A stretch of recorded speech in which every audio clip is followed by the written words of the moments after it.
Warning: if you are against the consumptive use and the ethical harvest of fur-bearing animals, please leave this channel now.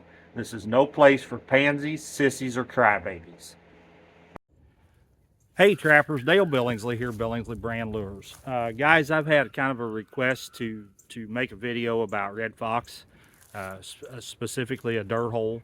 So I thought that's what I'd do for y'all today. First thing I'd like to go over with y'all is the trap that I use.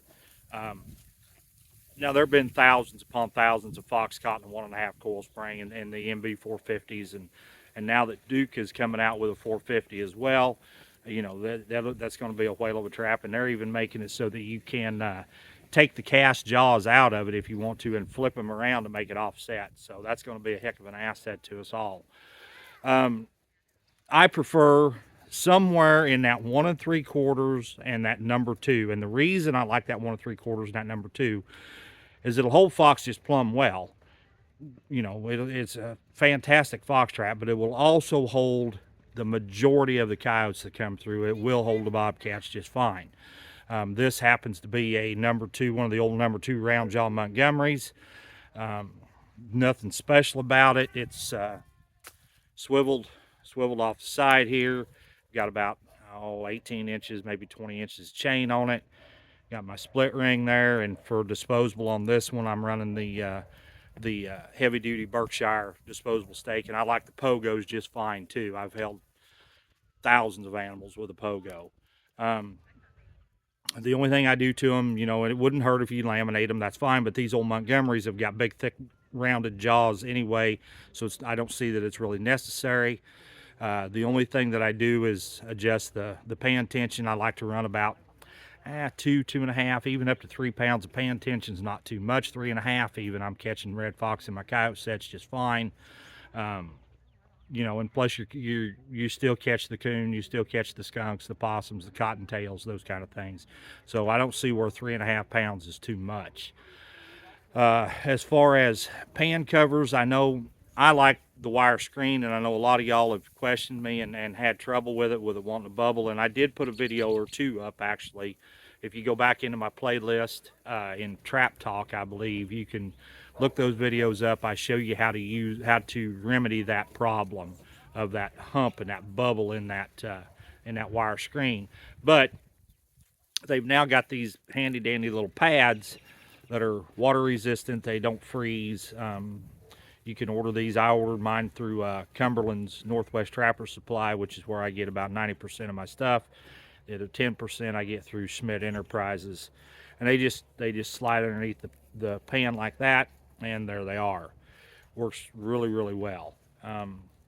That's about it as far as any adjustments I do to a red fox trap. I don't go to great extremes. Now, it wouldn't hurt, I guess, if you're working in a mixed country where you've got coyotes and fox and bobcats, all 3. If you want to throw a set of coils on the front, that's fine, but I would caution you guys. I think this is just my personal opinion. I think we're going way overboard on some of this 4-coiling business.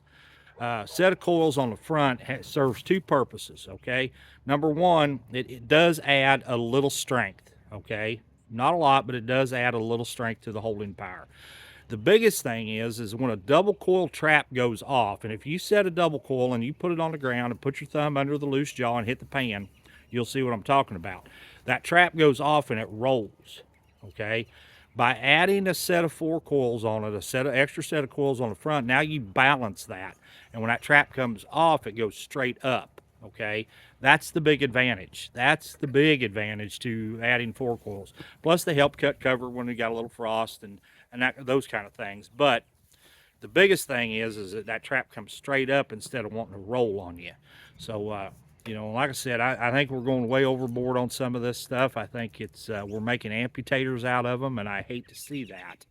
So, you know, use some common sense, I guess is what I'm saying. You know, J.C. Connors makes a wonderful 4-coil kit, the Taos Lightning Springs, and that's all you need. You don't need to put use 1.5 coil springs on a number 2 trap. There's no reason for that. If that trap is that shot, if those springs are that bad, you need to either change out the springs or get rid of that trap and get new and start over again. That's just my opinion. I'll get off that soapbox now, and we'll get to putting in a set that I do for red fox.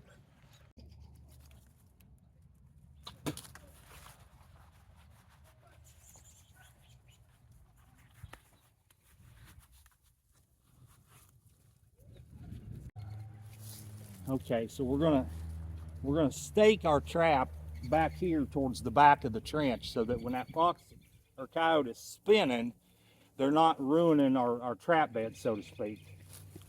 So get that thing cut down in there good, clean it out, get it up here, take your trap, get it set.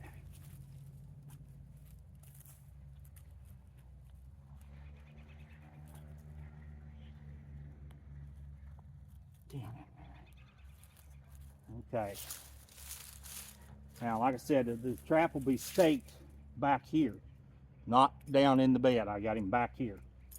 So we'll put the chain down in there, and then you put that trap, and it's going to be tight. That's not a problem, though. We want that. Get out of there. We want that trap good and tight down in there. Okay? So that it's seated in there good. And then you bed the trap in just like normal, just like you normally would. Make sure it's packed in there and it's not tippy and rocky. Take your dirt. I don't use a sifter because I've never ever seen a fox or a coyote sift the dirt pull a sifter out of their pocket after they've dug a hole. Now if you want to make sure that he's not stepping ahead of you, just leave that inside of that trench rough. Okay, and then he's not going to step in there. No other guides are needed. He will step right there every time. You see this all the time, especially on Facebook. You see guys that put in a dirt hole with a hole at a 45 and everything out in front of it is flat dead level. And then they come on there and they post or they put up a video. Well, he stepped here and he stepped there and he stepped all around it, but he never hit the trap. Well, that's because you don't have any guides. There's no way to guide him there. And of course, then the common answer to the problem is, well, just you see which side he's coming from, so you just bed a trap there. That is not how it's done. All right, you could bed 4 traps here, and I'll guarantee you he's going to step everywhere except where you want him to. They cannot step where you want them to until you show them where to step. All right, that's a big important thing. So that's why we create the trench. That's why we create the low spot where the trap is. We're trying to show him where we want that fox or that coyote or that bobcat to step. Now I'm going to flip that camera around here, and I'm going to show you just a little better angle and a little better view exactly what I've done here. So stay with me, guys. Okay, I hope that's showing up in the camera how I think it is.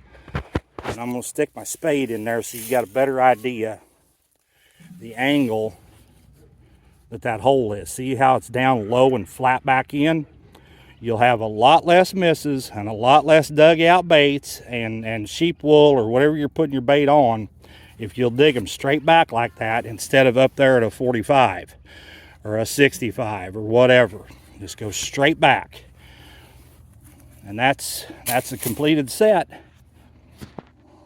All right, guys, I hope that helps some of you. I hope that kind of clears some things up. Once again, I'd like to thank each and every one of you for tuning in to watch. We're going to be starting. I'll get it spit out in a minute.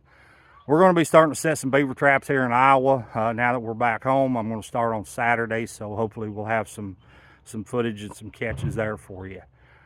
Guys, I appreciate you tuning in to watch, and if you would please just hit that thumbs up for me. That's all I'm asking. Once again, this is Dale Billingsley with another one. Signing out.